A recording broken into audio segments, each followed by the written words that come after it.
Hey guys, welcome to my Devil May Cry 4 Special Edition review. This one will be my longest review to date by far. Because of this, I will have to divide it in 3 parts. So let's go! We have no time to waste.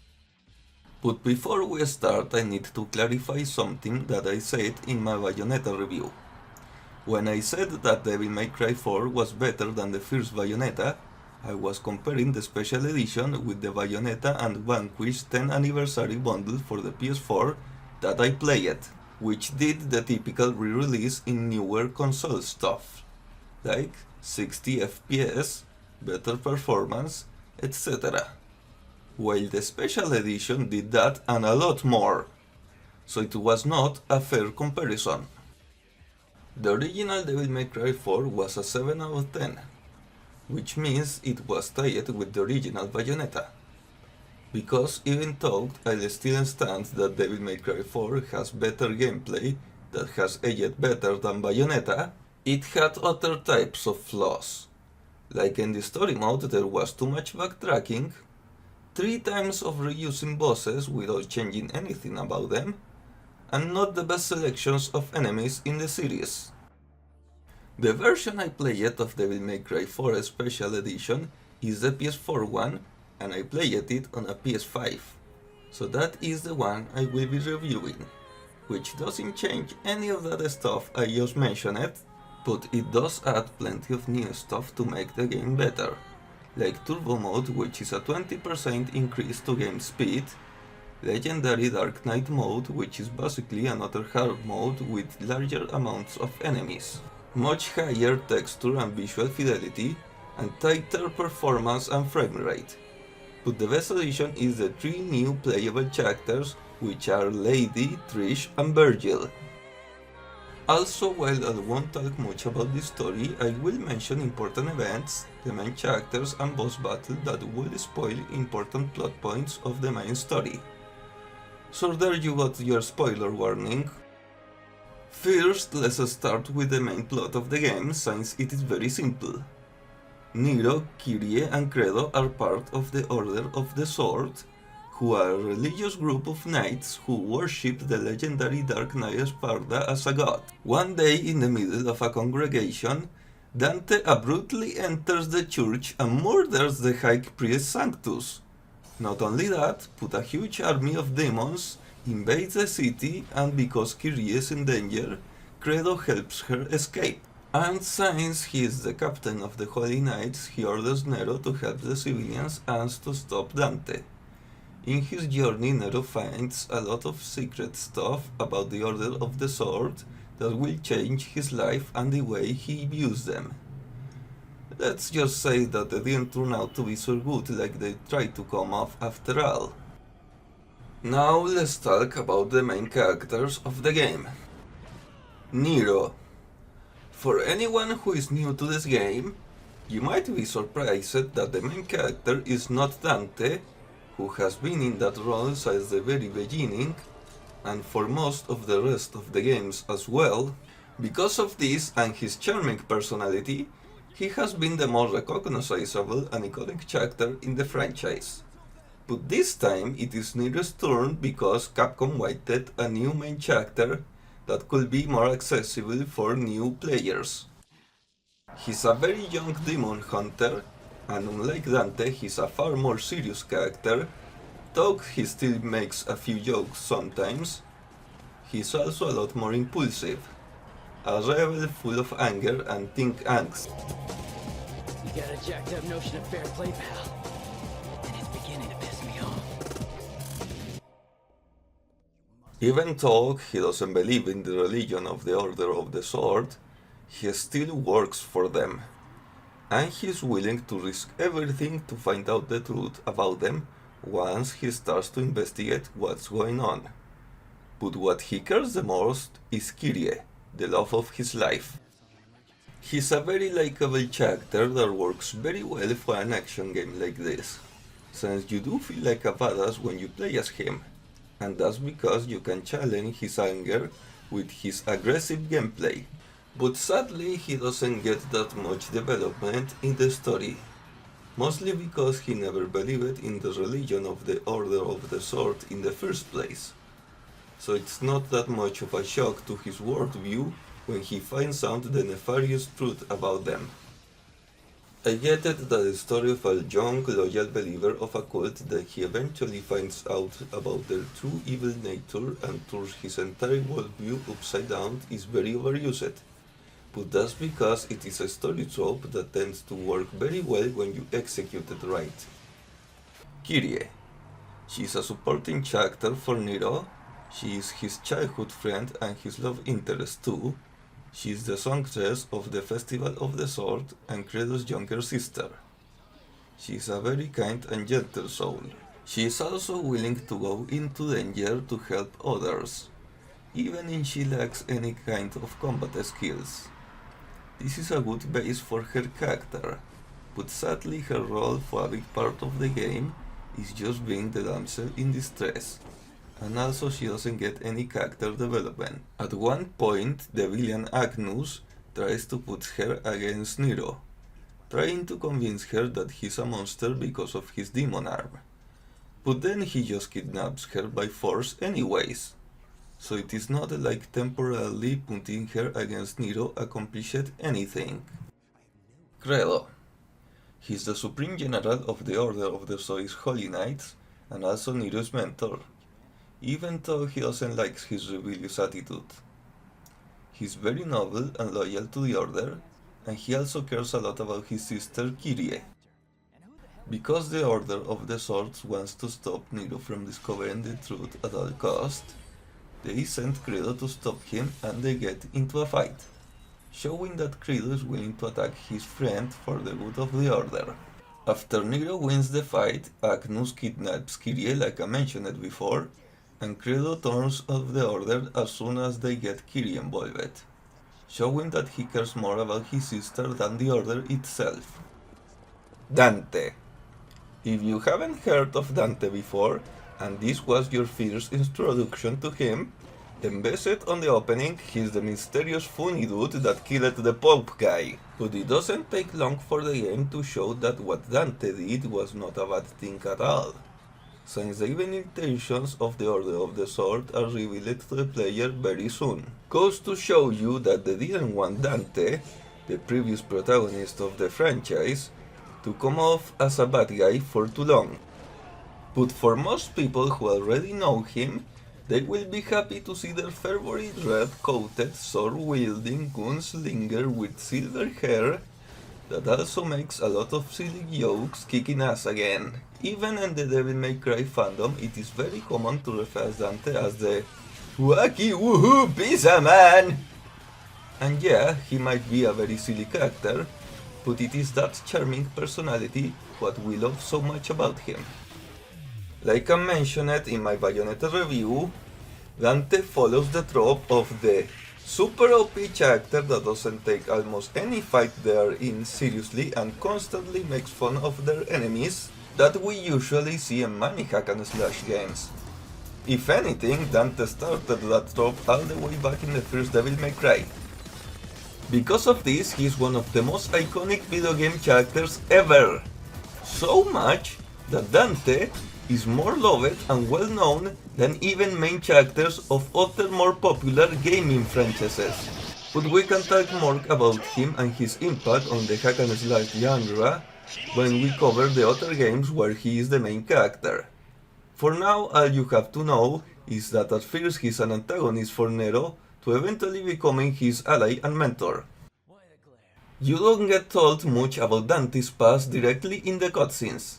It is all stuff that can be inferred in a more subtle way, like how he watches Nero when he realizes how the Yamato reacts to his Devil Bringer. I can't have something of that kind of power floating around now, can I? It's gotta stay in the family. I need this.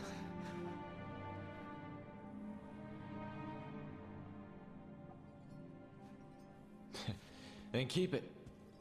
But if you don't get those callbacks, it honestly doesn't matter much, because you don't need to know much about the past of Dante or the franchise in general to understand the story of this game. It is specifically made to be easily understood by newcomers. Agnus. He's your typical mad scientist trope character for this game. You cannot need one of those when your plot depends on inhuman experiments with hellish creatures. He's very sadistic and cares more about his research than even humans. He often stutters his words, and he seems incredibly antisocial. Only very few people of the Order know about Agnus and his secret scientific research of demonic power, which is why when Nero finds his lab he tries to kill him, showing that he's willing to do anything to obtain the goals of the Order at all costs, and that's just the beginning of the awful things he does for them. He is by far the most entertaining and memorable villain of the game. Maybe not in his boss fight, since it is not that great compared to the others, to be honest, but he definitely is in the story. His personality is very entertaining to watch, and he works as a villain that you love to hate. He's a very recurring boss. You could say he's even Nero's rival, since like I said before, he kidnaps Kyrie and betrays Credo, though we will talk more about his boss battle later. Sanctus. He is the top leader of the Order of the Sword. He is commonly referred as the Holiness from his loyal followers, and he is the main antagonist of the game. And sadly, he's a very plain pure evil villain. So evil that sometimes I feel his motivation doesn't make much sense. At one point, when he betrays Credo, he mocks him for trying to save Kyrie and plainly says, "Love? For a sibling? How foolish." So apparently this guy is so evil that he can't comprehend the concept of loving a sibling and even considers it foolish. Later we find out that he thinks the same about the concept of love in general. I mean, this guy is so evil that he thinks love is cringe. And Sanctus. Did you forget that in the discussion between Dante and Agnus, he reveals that the reason why the Order of the Sword is summoning demons and let them kill people to then just save them from those same demons is because it takes a journey to hell for them to accept and praise their god. Yeah, from Agnus himself. So that means that you are doing all this fucked up stuff for the greater good. Almost like you care about humans. In your own fucked up way, of course, but still. You clearly want to save humans from their own lack of faith. Yet you somehow can't comprehend the concept of love? Jeez, what was up with hack and slash games from this time and the really plain evil Christ-like villains? Bayonetta also did this with Balder, but at least he had a much better design with his golden pimp outfit. Sanctus, on the other hand, is just generic evil pope. Though you might find this weird, but I actually like more Sanctus than Balder. Well, Balder from the first Bayonetta, that is. His pure evil nature works for a villain that you want to see get defeated. There is nothing more satisfying than beating the shit out of an evil old fart in a pretty decent boss battle to save your girl. And it is because the actor's performance is campy enough to be entertaining, but not too much to be downright cartoony and silly that it takes you out of the game. Unlike other Devil May Cry villains. Now, I'll absorb his power. I will become an all-powerful immortal!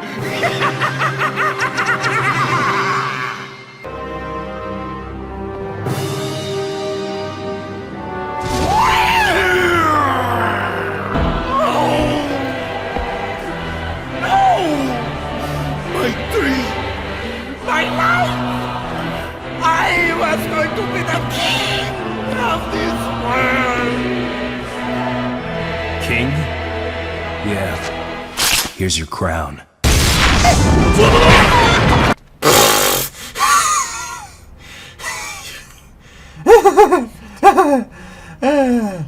I never get tired of seeing that. There Okay, let's continue.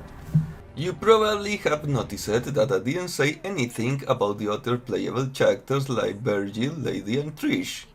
But that's because since they weren't intended to be playable in the original version, they don't matter much to the plot. Especially Virgil. His two cutscenes are canon, but they take place so far in the past that many important characters from this game were not even born yet. And while Dante, Lady and Trish do start the whole conflict of the game, only Dante takes an active role in the story after that, while the gears don't do much after their initial contribution. Overall, the story of this game works very well for a video game narrative.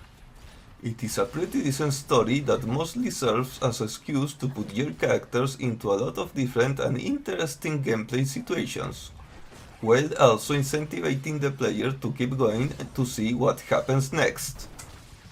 Now that we talked about the story and characters, let's now talk about the most important aspect of this game, the gameplay. Devil May Cry 4 is not the best game in the series, not even when it first came out.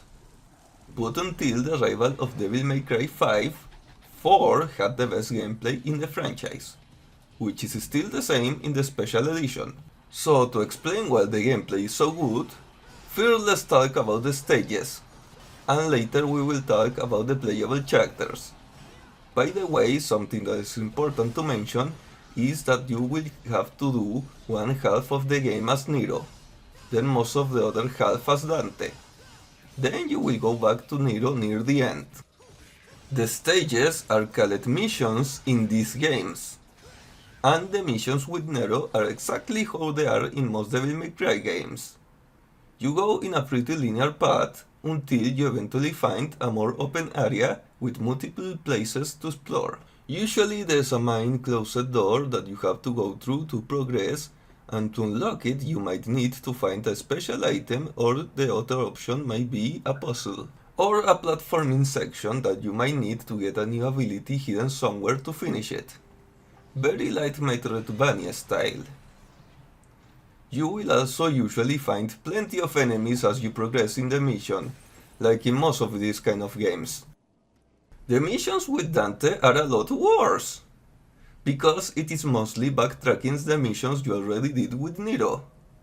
But that's not the only reason why they are worse, because since some of the levels are already completed, the game implements some cheap tricks to make it harder for you to continue, like closing some doors with ice walls in the mission 15 Fortuna Castle. But sometimes it will do some cheap tricks to slow down your progress that are really annoying, like in mission 14 Forest of Ruin, where the enemy fault is constantly harassing you, making fighting a lot more complicated. But we will talk more about why the enemy is so annoying later when we talk about the enemies. And another thing that's worth saying it is that as Dante you get to fight 4 of the bosses that you got to fight using Nero.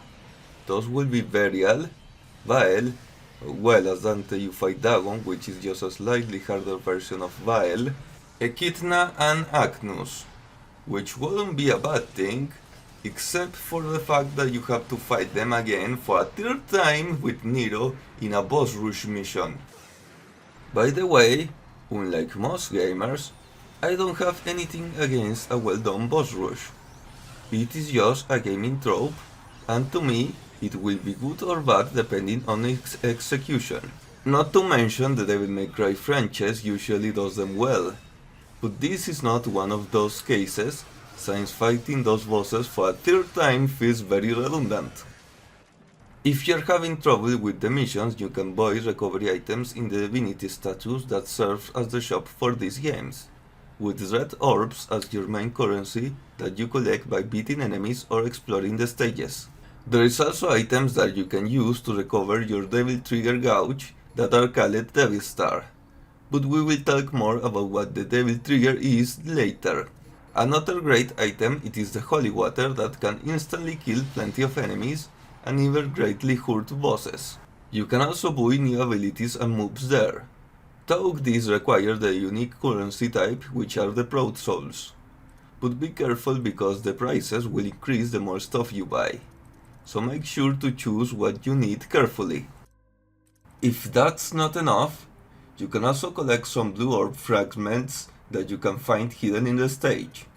If you manage to collect 4, you will get to increase your maximum health bar limit a bit. There is also some other items that will be useful hidden as well. You can also buy an entire blue orb in the divinity statue, though there's a limit of 6 that you can buy there. Another very useful item that you can collect in the stages is the gold orbs. They are usually hidden in some places that are hard to reach. These will give you the option to revive in the exact same place that you died, though this will count as a penalty in your overall ranking of the mission. You can also buy gold orbs in the divinity statue, though they are very expensive and you can only carry 3 at the same time.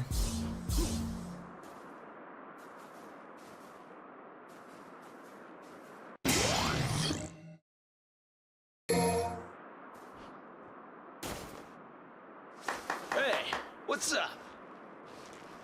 If that's still not enough, maybe you could try to find some of the secret missions that are also hidden in the stages. These are challenges that if completed you will be rewarded with a blue orb fragment. There's 12 of them in total, and some of these are quite easy, and some of them are quite complicated to figure out. But most of them have an easy way to be completed. In fact, I managed to get most of them except for 2.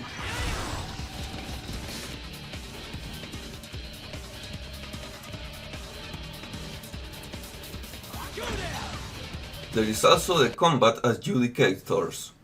These are a special type of statue that is related with your attacks, and if you manage to increase your stylish rank until a certain level, the statue will be destroyed, and you will be rewarded with a blue orb fragment. And yeah, just like in most of these kind of games, at the end of a mission you get graded with your overall stylish rank, and like I said in my Bayonetta review, in this game it is a lot more forgiving. Mostly because you can even use a lot of recovery items and holy water and still not get penalized at all. And even if you do get penalized for using something like a gold orb, it is still not much.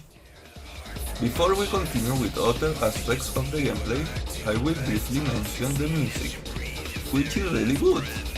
There are other hack and slash games with much better music like Bayonetta or Metal Gear Rising, but you don't need to be the best of the best to be good enough. The Nero battle theme is very catchy, and somehow you never get tired of hearing it in most of the enemy encounters. The bosses and missions have really good music as well. I don't think there's a single track that I don't like. Also, there's a really important aspect of this game that's absolutely necessary if you want to play this game as a pro player, which is jump cancelling, and that's all thanks to one of the first skills that you can buy in the divinity statue, which is enemy step. At first glance, all it does is allow you to jump over enemies as if they were platforms, but if you know how to use it, you can become unstoppable. Sadly, I am still not good enough at this game to fully master this advanced technique and to use it properly in battle, so I don't feel qualified to talk in depth about it. But the basics are that usually you can't use many moves again in the middle of the air until you reach the ground, like your double jump air hike. But enemy step can cancel your move with a jump, and that allows you to keep staying in the air using jumps and attacks almost indefinitely. Well, if you're good enough, of course. This is what allows the advanced players to do those really impressive videos where they manage to constantly stay on air and make those crazy absurdly long combos. Now that we talked about the stages, let's talk about the playable characters. Here's a brief summary of them. Nero. Like I mentioned before, this boy is filled with anger and rebellious energy, which reflects on his gameplay that mostly focuses on being aggressive. He's a less complicated character to use than Dante, mostly intended for newcomers to the franchise. But the main ability that makes Nero unique is the Devil Bringer. This is his demon right arm. When in lock-on, it can use an ability called Snatch that can stretch his arm great lengths, which allows him to get closer to big enemies and to get smaller enemies closer to him. Snatch is a great ability for combat, but it also allows Nero to do some fun and challenging platforming puzzles. Though they are not unique to him.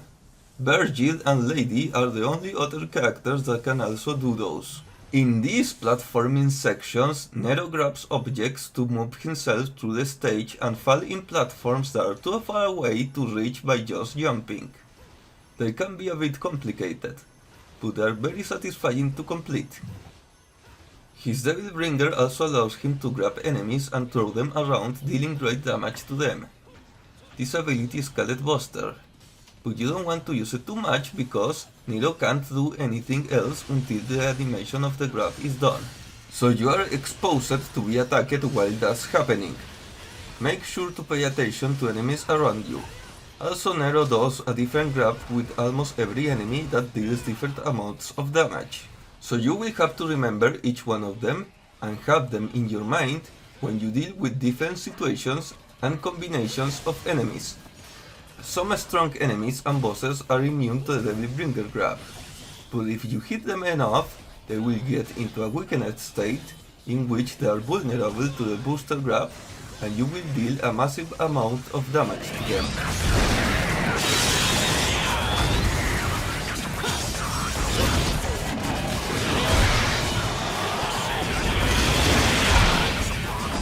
Unlike Dante, Nero only has one weapon and one gun, which are the Red Queen. This is his main mode of attack. It is a sword that at first glance is not that different from Dante's Rebellion. It even has an attack similar to the Rebellion's Stinger, which is a streak. With lock-on, forward and triangle, Nero will do a rush attack towards nearby enemies. But Red Queen does have its unique combos, like the combo B, where after pressing triangle once, then pause, then pressing triangle rapidly until the combo ends, Nero will do a rapid barrage of strong sword strikes. Sadly, while doing this combo, Nero will stay in one place and it doesn't have much reach. So don't use it to faraway enemies, and better not use it when you are surrounded by a nearby group of enemies, since they could attack you from behind. One of its best attacks when in the middle of the air is the roulette spin. By pressing triangle twice, then pause, then triangle again, Nero will finish off the combo by spinning around with the Red Queen and Nero will be elevated a bit, allowing you to stay on air for a little longer and do more air combos. Though the Red Queen's main draw, that makes it more complex than just one of many of Dante's weapons, it is the Exit ability. You see, the Red Queen has a combustion system, which makes it so when Nero twists the handle of the sword like a revving of a motorcycle engine, by pressing L2 it gives the next attack he does a very devastating firepower.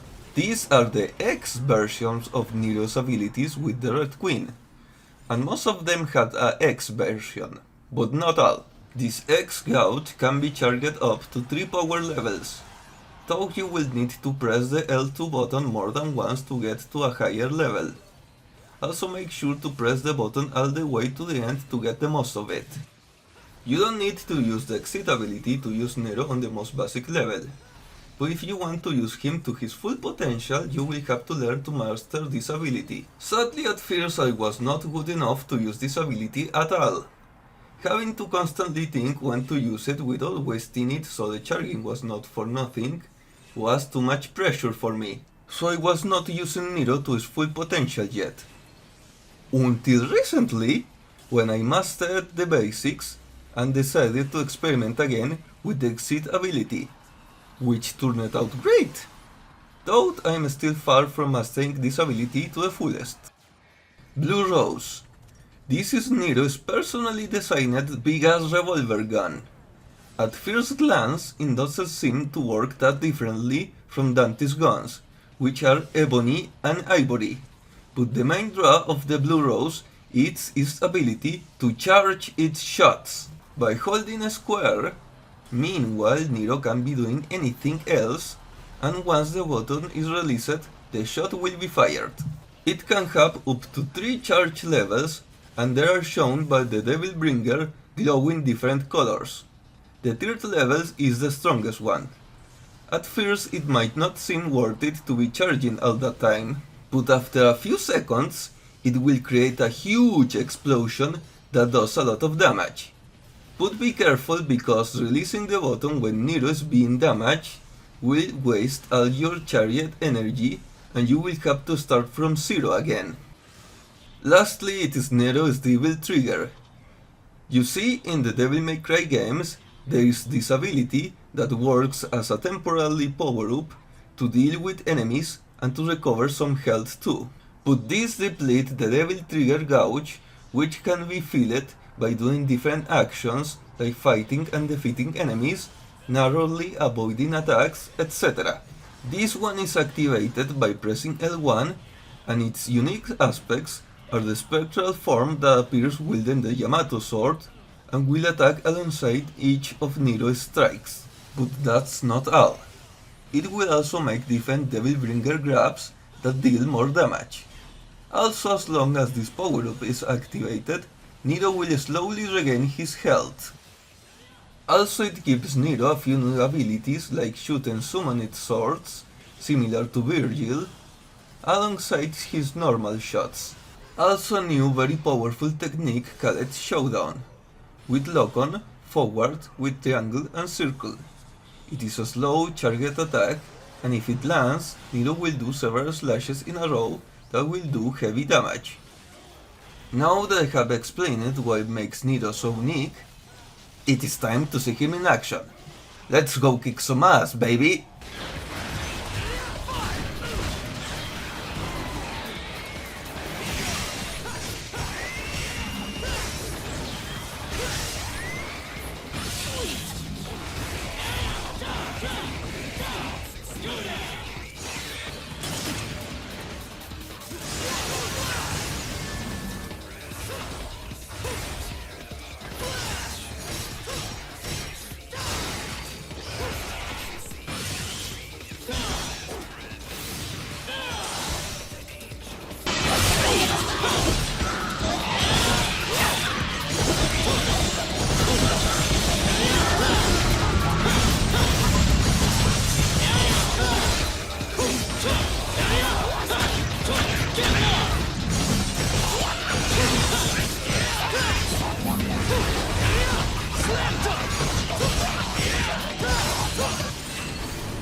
Hey, what's up, Adapa? Do, where are you? Do. Now, let's play Edgar May Cry like an anime fan during prom night. I want to use that blonde waifu with giant bazongas.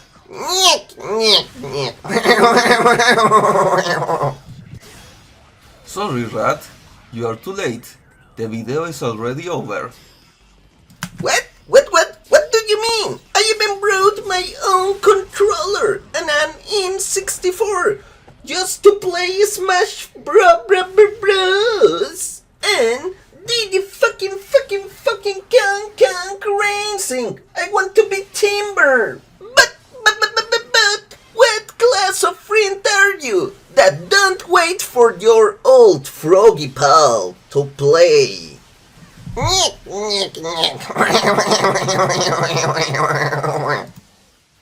Someone who hates people who enter their houses without asking. And also they eat the Doritos. First off, those Doritos were expired. They taste like caca. And besides, they weren't even the cheesy ones. You know, the cheesy ones. You know that I love the cheesy ones with extra queso. Queso, Gromit, queso. Look, to make it up, you can appear in the next video.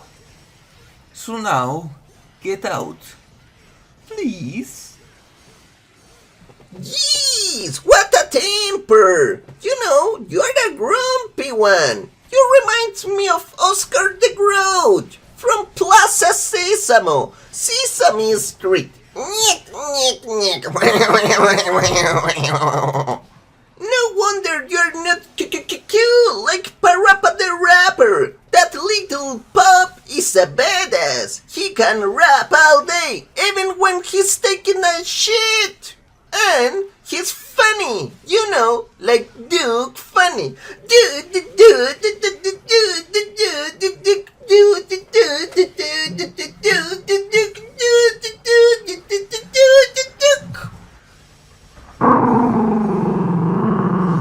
Get out!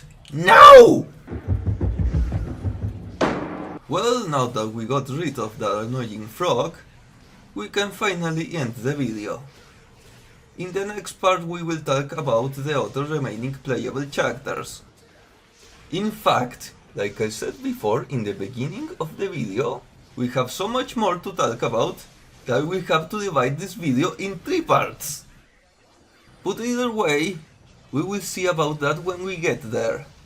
Anyways, please don't forget to share and like if you enjoyed the video. And if you want to see more stuff from me, then try to consider subscribing to this channel. See you later, guys!